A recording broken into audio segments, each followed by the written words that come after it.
warahmatullahi wabarakatuh. Hai anak-anak, apa kabar? Hari ini kita akan belajar tentang organ gerak manusia dan hewan. Kita pelajari karena salah satu ciri makhluk hidup itu adalah bisa bergerak. Bagaimana pergerakan itu terjadi? Bagaimana fungsi dari organ gerak itu? Sebenarnya apa saja sih organ gerak dari makhluk hidup itu? Nah, bisa kita amati ya. Ini adalah gambar tangan manusia. Bisa kita lihat, coba perhatikan, amati. Nah, ini tangan kita menggerakkan naik turun seperti mengangkat beban, ya. Dari video ini bisa kita lihat, ya, ada apa namanya? Iya, ada yang namanya otot. Kemudian berikutnya kira-kira apa yang bisa kita amati? Betul ya, ada yang namanya tulang juga. Nah, organ gerak makhluk hidup itu ada organ gerak aktif dan organ gerak pasif, ya. Kira-kira yang menjadi organ gerak aktif yang mana? Yang menjadi organ gerak pasif yang mana? Nah, pertanyaannya harus kita jawab adalah begini. Yang membuat tulang ini bergerak, otot, atau otot ini membuat tulang itu bergerak? Nah, kira-kira yang mana?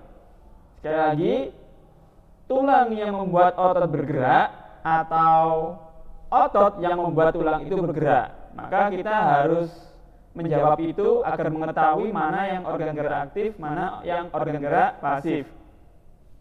Oke, jadi sebenarnya yang menjadi organ gerak aktif itu adalah yang otot kita. Ya, ini jadi yang aktif.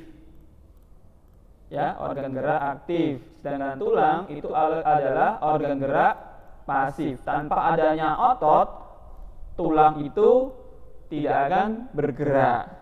Loh Pak, kok ada tulang yang bergerak sendiri? Nah, itu lain ya. Mungkin itu ada di dunia gaib. Baik, berikutnya adalah organ gerak yang akan kita bahas. Itu organ gerak pada hewan terlebih dahulu. Ya. Jadi, berikutnya kita bisa mengelompokkan hewan ini ke dalam golongan vertebrata atau avertebrata. Vertebrata itu adalah hewan yang bertulang belakang. Avertebrata itu adalah hewan yang tidak memiliki tulang belakang. Bisa kita amati ya. Kira-kira hewan yang ada di samping saya ini termasuk vertebrata atau avertebrata, atau mana saja yang termasuk vertebrata atau avertebrata? Baik, kita kelompokkan ya. Nah, jadi seperti ini. Ini yang termasuk vertebrata yang memiliki tulang belakang itu adalah ikan, kucing, burung, ular, dan selebihnya adalah ubur-ubur dan siput. Ini tergolong hewan yang tidak memiliki tulang belakang. Nah, berikutnya akan kita bahas satu persatu organ gerak apa saja yang dimiliki hewan-hewan ini. Kita mulai dari ikan. Nah, ikan itu bergerak dengan sirip dan ekor, ya. Fungsinya apa sirip dan ekor itu? Fungsinya adalah untuk membantu ikan itu bergerak maju, mundur, berbelok ke samping kanan dan kiri, ya. Berikutnya adalah yang kita bahas yaitu ular dan siput. Nah, ini memiliki kesamaan, ya. Apa kesamaannya ular dan siput? Organ geraknya itu adalah otot pada perut. Biasanya sering kita sebut dengan otot perut, ya. Nah, gunanya adalah untuk melata, ya. Jadi ular dan siput ini nama gerakannya melata, bukan melete, ya. Berikutnya adalah burung. Nah, organ geraknya adalah sayap dan ekor. Ya, sayapnya berfungsi untuk terbang, sedangkan ekor berfungsi untuk menjaga keseimbangan saat dia terbang. Ya, sama seperti kalian waktu bermain layangan atau layang-layang. Layang-layang itu kalau diberi ekor yang panjang, dia akan semakin seimbang. Ya, mungkin yang tidak hobinya layangan tidak mengerti ya. nggak usah dihiraukan, abaikan saja layangannya. Yang penting fungsi sayap dan ekor pada burung itu seperti ini ya. Nah, berikutnya adalah ubur-ubur. Ubur-ubur itu mempunyai organ gerak yang namanya adalah tentakel ya. Jadi fungsinya adalah untuk pergerakan naik dan turun di dalam air. Selain itu, fungsinya juga untuk menangkap mangsa ya. Jadi yang saya jelaskan di sini adalah fungsi utama dari organ gerak hewan tersebut. Berikutnya adalah kucing ya. Kucing itu jelas sering kita lihat, bahkan mungkin menjadi hewan kesayangan kita ya. Jadi organ geraknya adalah kaki, jelas untuk berjalan, berlari dan melompat. Nah, sekarang akan kita pelajari organ gerak pada manusia ya. Nah, kita mulai masuk organ gerak pada manusia. Ada otot, ada tulang, ya sama saja. Organ gerak pada hewan tadi seperti itu. Nah, akan kita bahas lebih rinci lagi, yaitu organ gerak pada manusia pada bagian otot dan tulang. Nah, jadi pertama kita harus mengetahui fungsi dari rangka, ya. Jadi yang kita bahas di sini adalah tentang organ gerak tulang dulu. Berbicara tulang, keseluruhan tulang dalam tubuh kita ini disebut dengan rangka. Nah, apa fungsinya? Apa fungsinya kira-kira? Nah, yang pertama yang akan saya jelaskan langsung adalah seperti ini. Bisa kalian amati ya. Nah, yang ini ya, maksudnya yang ini adalah jika tubuh kita itu tanpa rangka jadinya seperti ini. Nah, maka fungsinya kira-kira apa? Ya, fungsi rangka yaitu untuk menegakkan tubuh.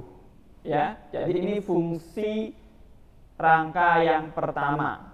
Ya, fungsi rangka yang kedua apa?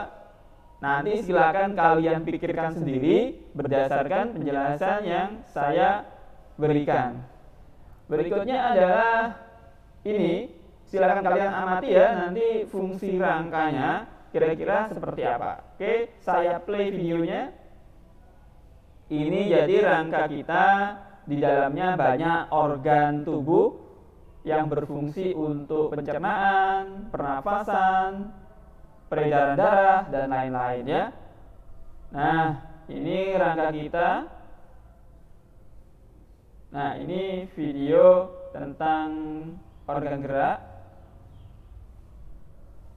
Nah, bayangkan jika organ kita itu tidak diselimuti rangka, itu jadinya kalau kena pukulan atau benturan itu seperti apa jadinya, ya? Oke. Jadi yang berikutnya adalah ini, silakan kalian amati videonya. Nah, ini salah satu bagian rangka. Ini compact bone, itu artinya tulang keras ya. Ini salah satu tulang yang kita miliki, yaitu tulang yang berada pada bagian paha atas. Ya, yang tulang keras ini adalah tulang yang bagian paling luar. Sedangkan yang paling ujung ini adalah namanya tulang rawan. Ya. Nah, dalam tulang itu juga terdapat sel-sel yang hidup. Artinya apa? Apabila suatu ketika tulang itu patah, nah tulang itu bisa menyambung kembali, ya, bisa menyambung menjadi satu kembali. Khususnya mungkin sel-sel hidup pada tulang yang ada pada kita ini banyak dimiliki oleh usia yang masih muda. Jadi kalau anak masih usia muda itu mengalami patah tulang, itu mudah untuk disambungkan kembali tulangnya daripada yang usia tua. Oke, berikutnya saya play lagi. Nah, jadi ini tulang kita. Ini maksudnya adalah tulang panjang. Nah, dalam tulang kita ini juga bisa berfungsi atau terdapat jaringan yang namanya adalah periosteum. Artinya adalah jaringan yang berfungsi untuk melekatkan otot, ya. Jadi tulang kita itu juga sebagai tempat melekatnya otot. Nah, jadi kalau nggak ada peristium, ini tulang kita tidak bisa melekatkan ototnya. Jadinya seperti apa kalau tulang kita tidak bisa melekatkan otot atau otot kita tidak bisa melekat pada tulang? Nah, silakan dipikirkan sendiri. Oleh karena itu, tubuh kita sudah didesain dengan sangat sempurna oleh Allah yang Maha Kuasa ya. Jadi kita harus banyak-banyak bersyukur. Baik, berikutnya